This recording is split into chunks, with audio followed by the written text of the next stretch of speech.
Hey, and welcome back to our YouTube channel. It's great to see you again, or if you're new here, hi, I'm Antonia. I am a accountant and a small business owner. I'm here with Andy, my business partner, and we are Abacus Jack. So today we just thought it'd be useful to talk about what we wish we would have known when we were younger for starting out in business. We've been doing this quite a while now, and things change and people grow and learn. So we just thought we'd give some highlights as to what we would have done or we started doing differently, and then, maybe that helps you one day. So, Andy, so obviously you are the founder of Abacus Jack.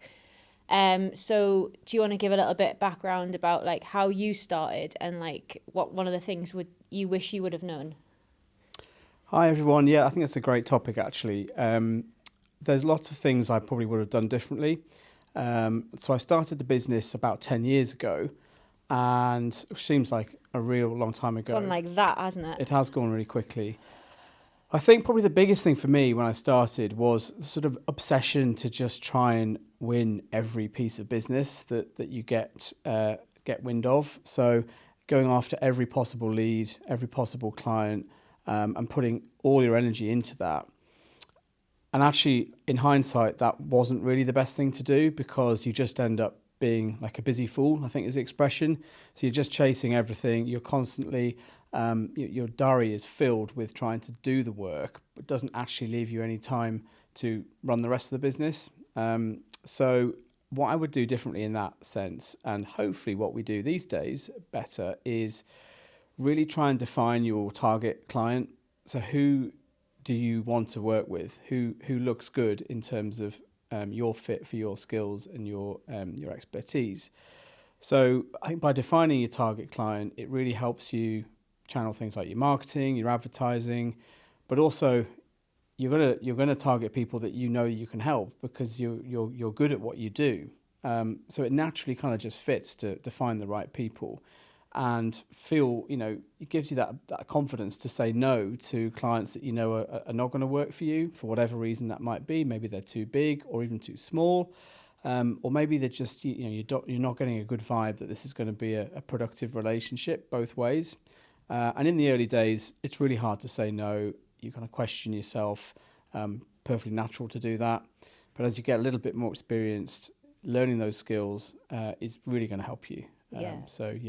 Hopefully we're a bit better at doing that now. I think so. I remember we actually went through an activity together, didn't we, with a business coach, and we looked at who our ideal client was based on our skill set and what we could offer, and that was really useful to do.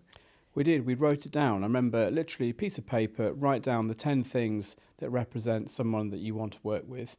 And it could be their industry they're in. It could be that they share similar values. It could be that they share a common sort of direction in terms of where they want the business to go, but definitely sit down, write it down. Yeah, and I think for us, like ideal clients, one of the key things that we do that's important is we are quite a technology driven firm, aren't we, in terms of the systems that we use. So when you get someone who comes in and they're very like paper, spreadsheet based, can't share the data very easily, like quite naturally by just pointing that out and saying like from our identity with technology, that is not a good fit for us. We don't have people willing to sit down and just dredge through paper for the sake of it. We're faster than that. So we need, that's when it actually helps in practice. Can you think of anyone at the start who we took on who was maybe not an ideal client? Maybe not name them because we could get in some trouble with that, but was there some characteristics of things that we learned to avoid?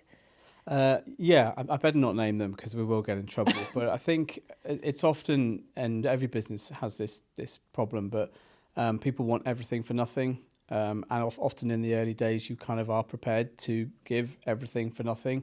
And that's just so unhealthy because it creates false expectations.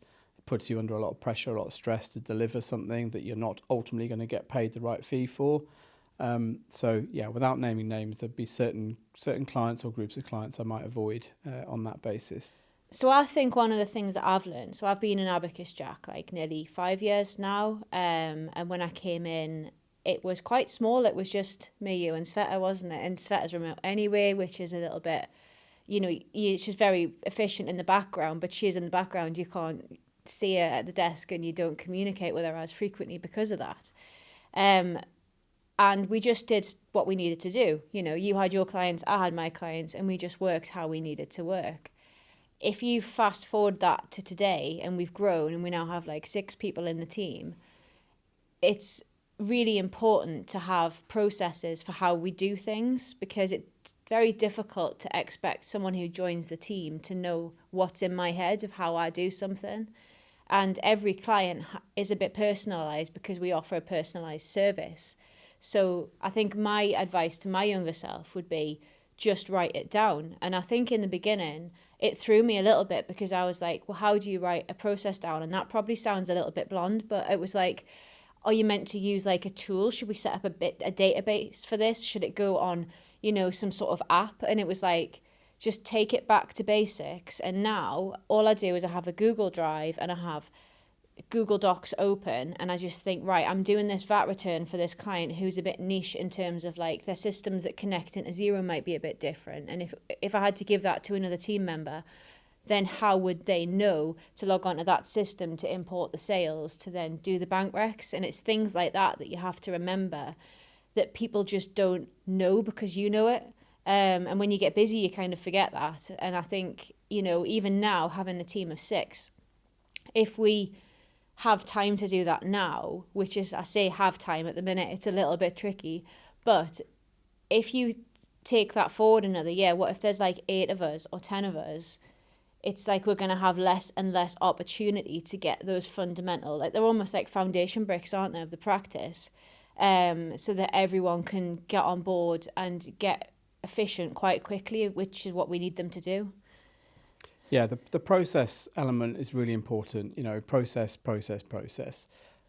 Particularly in a service-related business, I think, where you deliver a service and you do that service time and time again for different clients. You have to have really strong core processes, and you have to have technology and people to back up those processes. I think in our business, we're really lucky. We do work with some great technology and we certainly work with some great people, but the process element has been a challenge. As you say, it's just about writing it down.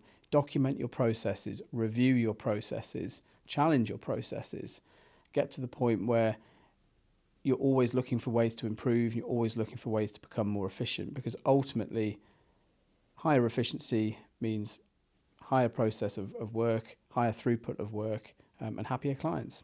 Yeah, and I always say that in terms of like when I'm trying to explain the business to someone else, is like we're so efficient with the data that we collect and the way that we categorize it, because we save the time doing that. That means we've got time to talk to the clients one-on-one, and that's what they like, is being able to speak to a real person when they need us. I think as well, like you can use the process for yourself as well. You know, if you've had a really busy day and you've come in from meetings or something, or one I did for myself at the start was like inquiries. And it was like, if I didn't have a huge amount of confidence at the beginning of like speaking to new clients, it was like, what do I need to ask them? And what do I need to explain? And just having like a page of like bullet points, things that I needed to hit, that gave me enough confidence to feel like I'd done a good sales call with a potential client if I needed it. And obviously the more and more you practice something, the less and less you need the processes. But in our roles, it can be quite diverse between meetings, VAT returns, accounts, sales calls. You don't necessarily do the same thing all the time to then not have to think about how you're doing it. There's some great tools now to help write processes as well. There's kind of the obvious AI-based tools that can help streamline or sort of help write a process guide if they've got the basic instructions. But I think there's even specific apps and applications that will write processes for you. So loads of ways to get that done. Yeah, definitely. So moving on then, is there anything else you would have wished you knew when you were younger? Yeah, I think it probably comes down to confidence when you start a new business, and it's really easy to compare yourself to others, and that I find can be quite unhealthy, and I try and tell people not to. It's fine to look around your industry, of course, and see what the competitors are doing, see what services are being offered, and importantly, kind of what the right price point is for those services. But that's market research. That's gaining insight into your industry and the services within your industry. When you compare yourself and you look at more established companies, bigger companies, or even other individuals within those companies, that can be really a real sort of knock to your confidence, because you'll always see people doing it bigger, better, differently to you, but that doesn't mean that it's right for you. And I think, going back to sort of a younger me, I would have more confidence in what I do. I went into this business because I genuinely believed that I could do the job better than other people. I believed that the industry, that the accountancy industry, needed to improve the way small businesses interacted with their accountants, improve the relationship, improve the level of service. And I believed I could do it. And I still believe we can do it. But at the time, you do certainly get almost distracted by what everyone else is doing. You question yourself, yeah. You question, are you good enough? You question, am I charging the right fee? Market research is important to keep evolving that and keep reviewing it. But ultimately, you're unique. We are unique. Every business has got its strengths, its weaknesses, and it's about working on your business and not worrying about what everyone else's business is doing. Yeah, because there'll always be something bigger and shinier, but you don't know behind the closed door what's going on with that. That's very true. It's the swan effect. It might look great on the surface, but they're pedaling like hell underneath. Yeah, and I think I spoke to someone this week, actually, and she said that, there was two similar accountants. Like, this isn't even one of our clients, but there's two similar accountants, and she picked the one that she gelled with better. And it wasn't about the business size and it wasn't about the cost. It was about the personality. And you can't change your personality. It's just who you are. That's very true. I remember a bit of advice I got years ago, which still resonates with me. And it's that, people buy people. So ultimately, when you're selling a service or professional service, is about how you come across to your clients and how you make them feel. Do they feel confident in your ability to help them with their problem? Do they gel with you, as you say? Do they get on with you? And if those boxes are ticked, actually, to a degree, you've probably won that client if those boxes are ticked. And I think that's really important. It's not necessarily to worry about who's got the shiniest marketing, who's doing the most, Facebook posts or whatever it is. It's about being yourself with your clients, representing your values, and ultimately, people invest in that. Yeah, and that's kind of ties into our values, which is kind of like you have to be true, don't you? It's your integrity. That's really true. I think that's a good point, actually, and going back to the theme of what we would do differently. I think one of the things that we have always done consistently well is applied the values. The values have never changed in our business. It's about honesty, quality, service, and energy. And we say to ourselves day in, day out, when we make decisions, how do they fit with the values? And I would always advise anyone to define their values really early on and sort of live and breathe them, really. You don't have to have them written down everywhere, but they have to be embedded in your mindset, and you have to make decisions against those values. Yeah. Are you delivering what you set out to deliver? In the right way, yeah. Yeah. I think one of the ones I remember, which we stumbled on a little bit a few years ago now, was because we were busy and we had our own clients and we were, just doing what we do, and everything's quite automated, even to the point where like the sales invoices go out, they're paid by direct debit. You don't really need to check much. It was quite streamlined and it worked. But what we didn't do at the start was we didn't really check in on Free Agent, which is what we run our practice on. We didn't check the data very often. We had like a year-end meeting and stuff like that, and we knew the VAT bill when it was going out and stuff like that. But we didn't really check the margins, and we made one mistake, didn't we? Because we hired somebody, and we kind of just killed the margins and the profitability. And we don't do that anymore. No, that's a really good point. It's we, in a lot of our videos and a lot of our conversations that we have with clients, we really emphasize the sort of knowing your numbers and understanding your key numbers right from the start. So your profit margins, your cash flow, and we bang on about that. But actually, if we roll back sort of 5, 6, 7 years, we probably weren't great at doing that ourselves. We were great at delivering on service. We were great at delivering client value.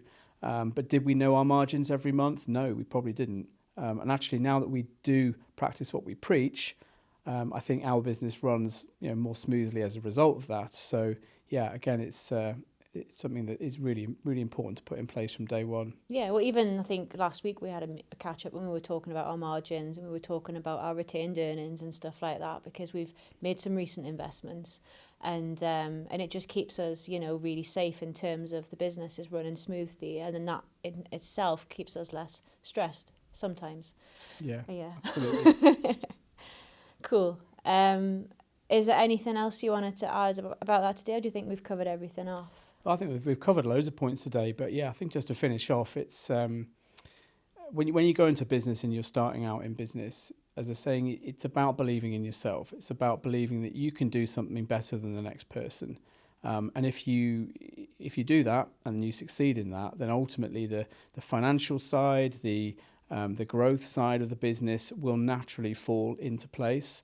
But by putting in place those kind of early building blocks, then you're going to reap the benefits of that later on. Yeah. Just make life easier for yourself. Yeah. Yeah. Cool. We'll finish on that then. So thanks for watching today. For more videos around these sort of topics, then just subscribe to our channel and we'll see you soon.